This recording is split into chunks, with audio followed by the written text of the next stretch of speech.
Hello students, welcome back बच्चा लोग। I am sorry, बहुत दिनों के बाद ये वीडियो डाल रहा हूँ मैं।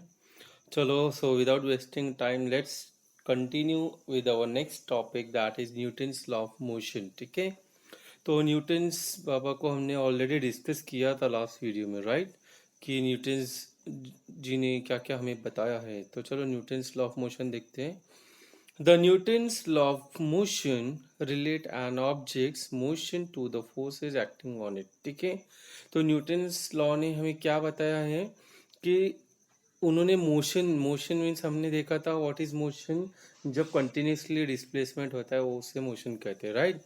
सो इन्होंने न्यूटन्स ने क्या किया था, इन्होंने रिलेट किया था किसको, कोई भी ऑब्जेक्ट है अगर वो मोशन में है, ठीक है, तो उसमें कितना फोर्स लग रहा है या कितने फोर्स से वो मोशन में है, वो सब चीज़ को डिस्कस किया था, उसको एक्सप्लेन करने के लिए कोशिश किया। ठीक है, तो उन्होंने तीन लॉ बताए हमें, ठीक है, और जब ये हम न्यूटन्स के तीनों law, first law, second law, third law of motion जब स्टडी करेंगे तो हमें पूरा समझ में आ जाएगा। ओके, सो चलो start with Newton's first law of motion. An object continues to remain at rest or in a state of uniform motion along a straight line unless an external unbalanced force acts on it। ठीक है, ये हमारा definition है या statement है Newton's first law of motion का। ठीक है, तो अब यहाँ पे इन्होंने हमें क्या समझाया है कि कोई भी एक ऑब्जेक्ट है वो रेस्ट पे यानी कि एक ही जगह पे ही रहेगा, मूवमेंट नहीं रहेगी कोई भी। ठीक है, हाँ, या तो कोई एक ऑब्जेक्ट मोशन में है, फॉर एग्जांपल आप बाइक ले लो, कार ले लो, ठीक है, वो एक ही स्पीड से जाएंगे, ठीक है, अनटिल एंड अनलेस जब तक उनके ऊपर कोई एक्सटर्नल फोर्स अप्लाई नहीं करते। ठीक है, फॉर एग्जांपल अगर आप बैठे हो, राइट, पढ़ने के लिए बैठे हो, आप आधा एक घंटा पढ़ सकते हो, ठीक है, कब तक, जब तक आपका कोई दोस्त या कोई आके डिस्टर्ब नहीं करता आपको, है ना, या तो आपका कोई कार्टून नहीं आ जाता है। तो आप वो कंटिन्यूशन में अपना काम कर लोगे, राइट? और दूसरा, यूनिफॉर्म मोशन में अगर आप हो, यानी कि अगर आपकी कार हाईवे पे 100 की स्पीड से चल रही है, कंटिन्यूसली मूव कर रही हो, ठीक है, 100 की स्पीड में ही, बट सडनली कोई स्पीड ब्रेकर आ जाता है या कोई आ जाता है, तो हमें क्या करना पड़ता है, एक्सटर्नल फोर्स यानी कि ब्रेक अप्लाई करना पड़ता है। ठीक है, जैसे ही हम लोग ब्रेक लगाएंगे तो गाड़ी रुक जाएगी, ठीक है, तो एक्सटर्नल फोर्स अप्लाई किया तो उसमें यूनिफॉर्म मोशन में चेंजेस आ गया आपका। ठीक है, अंडरस्टूड, तो ये हमारा न्यूटन्स फर्स्ट लॉ था। Now you can see here with one figure, a body at rest tends to stay at rest. ठीक है, अगर आप रेस्ट कर रहे हो तो आप रेस्ट ही करोगे, ठीक है, दूसरा कोई मूवमेंट नहीं रहेगा आपके अंदर। ठीक है, अगर आप रनिंग रेस है, आपका 100 मीटर का रेस है, ठीक है, तो आप 0 से लेके 100 मीटर तक कहीं रुकोगे नहीं, आप कंटिन्यूसली मोशन में रहोगे जब तक आपका रेस कंप्लीट नहीं होगा। ठीक है, सेकंड वाला, a body in motion tends to stay in a motion. ठीक है, तो ये दोनों भी क्या है, न्यूटन फर्स्ट लॉ ने हमें एक्सप्लेन किया। ठीक है, नाउ फोर्स, अभी हमने बात किया था कि फोर्स हम अप्लाई करेंगे उसके ऊपर। ठीक है, तो फोर्स भी दो टाइप के होते हैं, balance force and unbalance force. ठीक है, ये आपने 8th स्टैंडर्ड में ऑलरेडी पढ़ चुके हो आप लोग, राइट? हम फिर से एक स्मॉल रिवीजन लेंगे, राइट? और बैलेंस फोर्स मतलब क्या, all forces acting on an object are equal. ठीक है, आप कोई भी आपके पास ऑब्जेक्ट है, ठीक है, उसके ऊपर जितने भी फोर्स है आपके इक्वल रहेंगे, and there is no motion. ठीक है, कोई भी मोशन नहीं होगा आपके ऑब्जेक्ट में। ओके, और जबकि अनबैलेंस फोर्स कैसा है, वन और more forces acting on object are stronger than others and there is a motion. ठीक है, और वहाँ पे आपको मोशन दिखाई देगा, तो वो क्या हो जाएगा, अनबैलेंस फोर्स। फॉर एग्जाम्पल, अगर आप बाजार जाते हो, वेइंग बैलेंस देखा है आपने, राइट? तो वेइंग बैलेंस में क्या होता है, आपका एक साइड में वो वेट रखते हैं। फॉर एग्जाम्पल, अगर आपको 500 ग्राम का कुछ सामान लेना है तो लेफ्ट हैंड साइड में 500 ग्राम का वेट रखेंगे, और राइट हैंड साइड में जब तक वो आपका इक्वल नहीं हो जाता है, वो आपका जो भी सामान है ऐड करते रहेंगे। ठीक है, जब वो इक्वल हो जाता है, स्टेडी हो जाता है, दैट मीन्स जब वो बैलेंस्ड फोर्स हो जाता है, तब आपको वो आपका सामान दे देते हैं, राइट? तो आपका बैलेंस फोर्स रहता है। ठीक है, अब अनबैलेंस फोर्स का कैसा है, अभी आप कबड्डी खेल रहे हो, कुश्ती खेल रहे हो, डब्ल्यू डब्ल्यू पता है ना आप लोगों को, तो वहाँ पे अनबैलेंस फोर्स होता है ना, सब एक दूसरे को गिराते रहते हैं, उठा उठा के फेंकते रहते हैं, राइट। तो अनबैलेंस फोर्स है। Now Newton second law of motion, ठीक है, फर्स्ट लॉ समझ में आ गया सब लोगों को। Newton second law of motion, examples of second law of motion, the bigger the object the more mass the more force is needed to accelerate the object, ठीक है।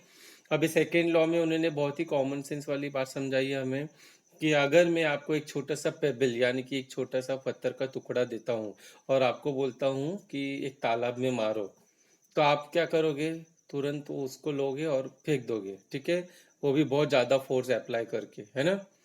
लेकिन अगर वही मैं आपको बहुत बड़ा एक पत्थर बोलूँगा उठा के फेंकने को, पहली बात तो आप उठा ही नहीं पाओगे, फिर भी अगर कोशिश भी करोगे तो उससे 100 टाइम्स ज़्यादा आपको कोशिश करनी पड़ेगी, ठीक है।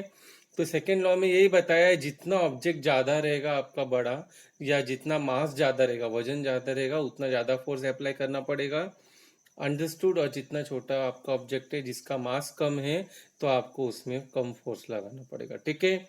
Now you can see one example here down, back to the box, put let's add a car, ठीक है। अभी इन्होंने यहाँ पे क्या बोला है, if you push the car and the eraser with the same force, ठीक है। अभी इन्होंने यहाँ पे क्या बोला है, आपका जो ये इरेजर है वो 50 LB के आपने फोर्स अप्लाई किया उस पर, ठीक है, तो क्या होगा, वो दूर जाके गिरेगा, राइट, जो ऊपर इरेजर है ना। अब वही सेम प्रेशर आप अगर कार में लगाओगे तो कार जाके दूर गिरेगी क्या, नहीं गिरेगी, कार वहीं की वहीं रुक जाएगी, ठीक है। तो इससे हमें क्या समझ में आया, इरेजर क्या एक छोटा ऑब्जेक्ट है, यस, और उसका मास भी कम है, तो वो जो प्रेशर आप उधर लगा रहे हो वही प्रेशर अगर आप कार में लगाओगे तो कुछ फायदा होगा क्या, नहीं, ऑब्जेक्ट छोटा सा है, 50 LB का प्रेशर आपने फोर्स अप्लाई किया आपने, तो क्या होगा, वो गिर जाएगा दूर जाके, ठीक है, लेकिन कार वहीं की वहीं पे रहेगा, ठीक है। तो अभी हमें क्या समझ में आता है, what is the conclusion from second law of motion, ठीक है। देखो, the effect of one object striking another object depends both on the mass of the former object and its velocity. This means that the effect of the force depends on the property related to both the mass and velocity of the striking object, ठीक है, and this property was termed as momentum by Newton, ठीक है। अभी आपको समझ में नहीं आया होगा बहुत सारे बच्चों को, तो समझ लो। अभी न्यूटन ने क्या देखा कि अगर दो ऑब्जेक्ट है, ठीक है, अगर वो स्ट्राइक भी कर रहे हैं, तो उसमें भी उन्होंने दो चीजें देखी कि एक तो आपका ऑब्जेक्ट का मास और दूसरा वेलोसिटी, कि कितने स्पीड से आके वो आपको स्ट्राइक करने वाला है, ठीक है, अंडरस्टूड। फॉर एग्जाम्पल अगर समझो आपने बहुत सारी मूवीज में देखा होगा, ठीक है, तो क्या कि एक डोर को ओपन करने की कोशिश करते हैं, डोर ओपन ही नहीं होता है, ठीक है, तो फिर हीरो जाता है पीछे भाग के, और फिर भाग के आता है, और फिर बाद में क्या करता है, डोर को पुश करता है और डोर ओपन हो जाता है ना। तो वो एक एग्जाम्पल है, राइट। और एक दूसरा एग्जाम्पल, जो क्रिकेट खेलते बच्चे, बॉलर, ठीक है, बॉलर जो स्पिनर होता है वो जगह से ही बॉलिंग करता है, राइट। और जबकि दूसरा जो फास्ट बॉलर होता है, ठीक है, पेसर होता है, वो क्या करता है, दूर से रन अप लेके आता है, ठीक है। तो ऐसा क्यों, ठीक है, बॉल तो सेम है ना, राइट। तो क्यों, क्योंकि जब वो फास्ट बॉलर है, जब वो रन अप लेके आता है वो, ठीक है, तो वहां पे क्या होता है, उसकी वेलोसिटी बहुत हाई रहती है, तो वो जो सेम मास का बॉल है लेकिन वो बहुत ज्यादा स्पीड में जाता है, ठीक है। जबकि आपको जो स्विंगर रहता है, स्विंग करना है उसे, ठीक है, तो उसको स्पीड में उतना उसको नहीं फेंकना है, ठीक है, तो उसको स्पीड नॉर्मल स्पीड में ही फेंकना है, तो इसलिए वो रनर अप नहीं लेता है, ठीक है, अंडरस्टूड। आपको ये दो एग्जांपल से समझ में आ गया होगा। तो इस चीज को इन्होंने क्या बोला है, न्यूटन ने नाम दिया है मोमेंटम, ठीक है। आपने क्रिकेट का इसमें कमेंट्री में सुना भी होगा कि मोमेंटम को मेंटेन किया है करके, ठीक है। हाँ, तो ये मोमेंटम वर्ड किसने दिया है, न्यूटन ने, ओके। चलो देखते हैं कि अब मोमेंटम क्या है, ओके। न momentum p equals to momentum is the product of mass and velocity of an object and therefore p equals to m into v, ठीक है। अगर आपको कोई पूछे मोमेंटम क्या है, तो इसको p से डिनोट करना है हमें, it is denoted by p and equals to mass into velocity, ठीक है। अगर कोई भी एक ऑब्जेक्ट है आपके पास में, उसका मोमेंटम निकालना है, तो आपको ये पता होना चाहिए कि उसका मास कितना है और उसकी कितनी वेलोसिटी थी, ठीक है। ना momentum is a vector quantity, ठीक है। अब आपको ऑलरेडी हमने डिस्कस किया है स्केलर वेक्टर क्या है, राइट। तो वेक्टर क्या है जिसका ये magnitude as well as direction दोनों होता है, राइट।